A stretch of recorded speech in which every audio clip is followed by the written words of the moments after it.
How's it going, everybody? My name is Jesse and welcome back to Male Nurse Mentor. You guys read the title correctly. A little bit of a backwards way to explain this, but I'm going to be sharing with you today the blueprint to hating nursing. You kind of had to have been living under a rock to not know how many people dislike the nursing field, how many people leave the field entirely, how many people quit bedside, and all those movements, all the people that post those videos get very popular. A lot of people like to continue to hate on nursing, which I get it, I understand, I have felt that way as well. Especially for me, coming in as a new grad, less than a year in to the workforce, right? Being a nurse, I experienced the pandemic and I have continued to be a nurse. So I do know that the healthcare system, even post-pandemic, continues to be, a mess. And I hate saying that, but as a nurse, there's a reason why you feel the way you feel. So the purpose behind today's video, friends, is I want to share with you the blueprint to hating nursing, right? Somewhat a backwards way of thinking and approaching this thing. I'm going to explain to you how this happens. You come in optimistic as a nurse,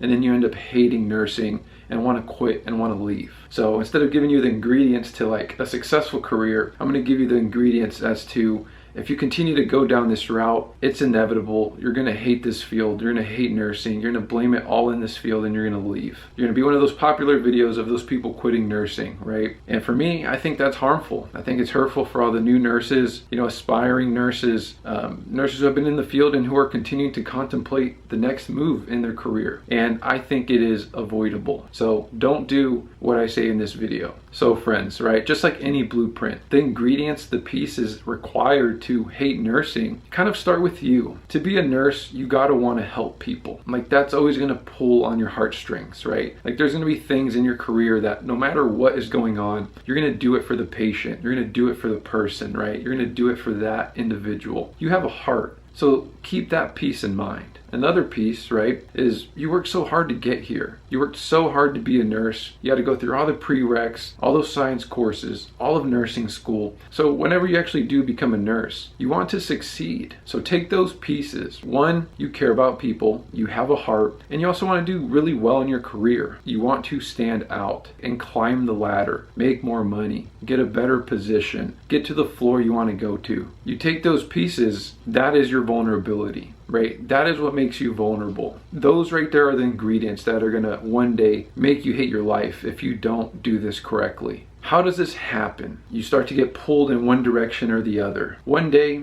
you really put yourself out for this patient and they're just not thankful, or you get in trouble by management for doing so. And another day, you're over here trying to do a favor for management. Maybe you stay over for another shift, you stay over a little extra to complete a task, and then, sure, you get recognition that day. You do a little bit more, right? You stay over, management's noticing, and they just kind of brush you off, right? Maybe you don't then get that promotion that you wanted because nothing is owed to you. These are how these ruptures happen, right? They start with little tiny fractures on both sides because in a way, neither side is going to protect you. You have patients who are just going to continue to ask more from you. They're also in a very vulnerable position, but you're there to help, right? So you're going to continue to help them, right? And if you lean towards management, upper leadership, trying to promote, it doesn't always equate to the outcome that you want. And over time, it starts with a little fracture though, but over time, it gets bigger, it balloons, and you become a bitter, sour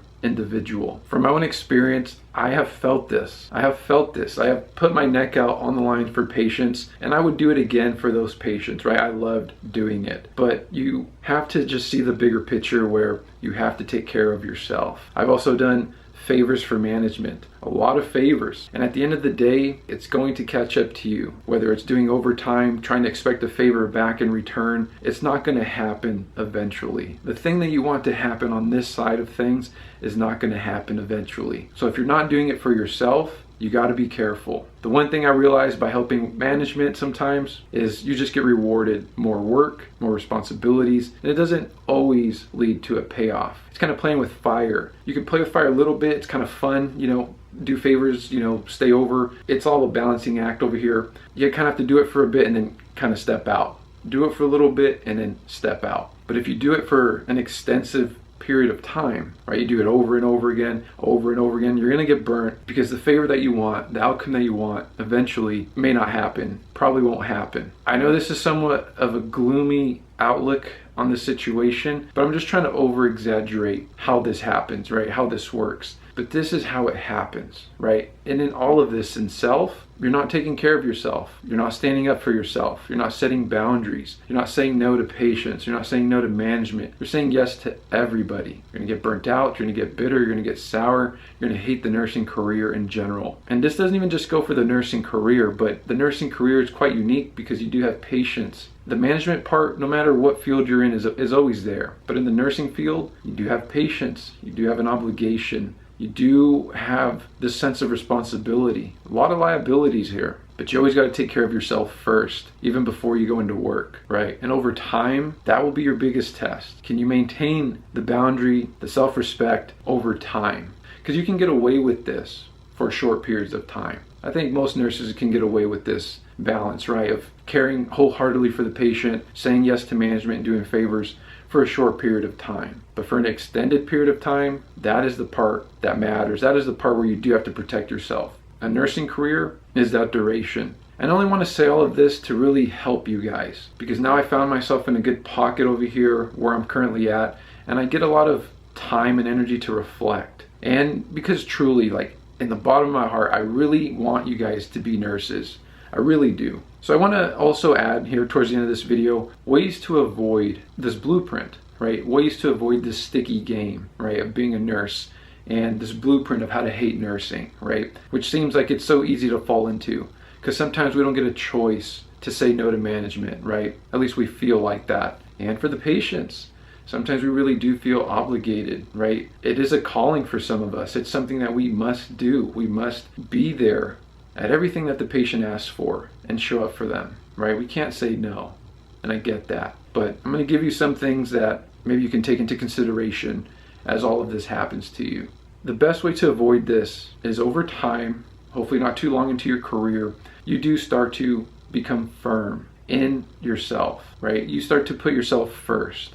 Right? You take little breaks to actually drink water. You actually take a lunch despite how busy and chaotic everything is, and maybe you won't get it done in time, and then you have to go disappoint management and say, hey, I had to take a lunch. Like I wasn't going to take a lunch, but I ran out of time. So that's going to have to go on the next shift. Being firm.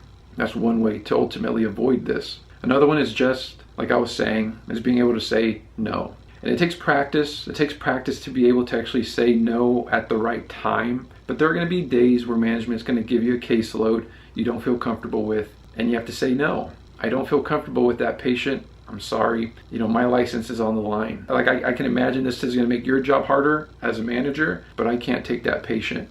I have to say no. And then with the patient, if you have several patients and one patient's really trying to ask for all your time, you have to just say, you know, at the moment, I do have other patients, and unfortunately, I don't have the time to do that for you. Otherwise, you have your call button, and if you need something urgently, I'll be here. Being able to say no.